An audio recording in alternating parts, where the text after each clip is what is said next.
बिलासपुर इंदौर के बीच 3 अक्टूबर से हवाई सेवा शुरू होने जा रही है।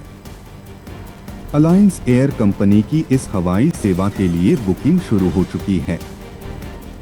हवाई सेवा का शुभारंभ केंद्रीय मंत्री ज्योतिरादित्य सिंधिया व CM Bhupesh Baghel video conferencing के जरिए करेंगे। बता दें कि बिलासपुर से उड़ान भरने वाली अलायंस एयर ने 5 जून से भोपाल फ्लाइट को 26 सितंबर से बंद कर दिया है, जिसका हवाई सुविधा जनसंघर्ष समिति ने विरोध किया था।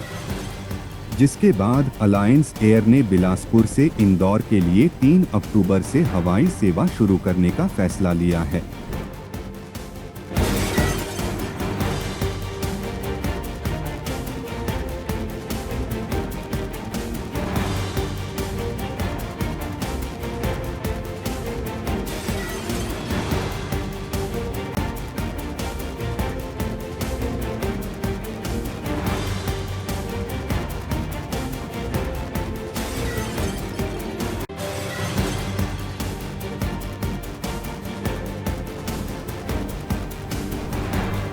बिलासपुर इंदौर के बीच 3 अक्टूबर से हवाई सेवा शुरू होने जा रही है।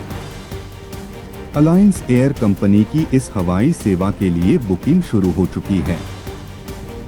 हवाई सेवा का शुभारंभ केंद्रीय मंत्री ज्योतिरादित्य सिंधिया व CM Bhupesh Baghel video conferencing के जरिए करेंगे। बता दें कि बिलासपुर से उड़ान भरने वाली अलायंस एयर ने 5 जून से भोपाल फ्लाइट को 26 सितंबर से बंद कर दिया है, जिसका हवाई सुविधा जनसंघर्ष समिति ने विरोध किया था। जिसके बाद अलायंस एयर ने बिलासपुर से इंदौर के लिए 3 अक्टूबर से हवाई सेवा शुरू करने का फैसला लिया है।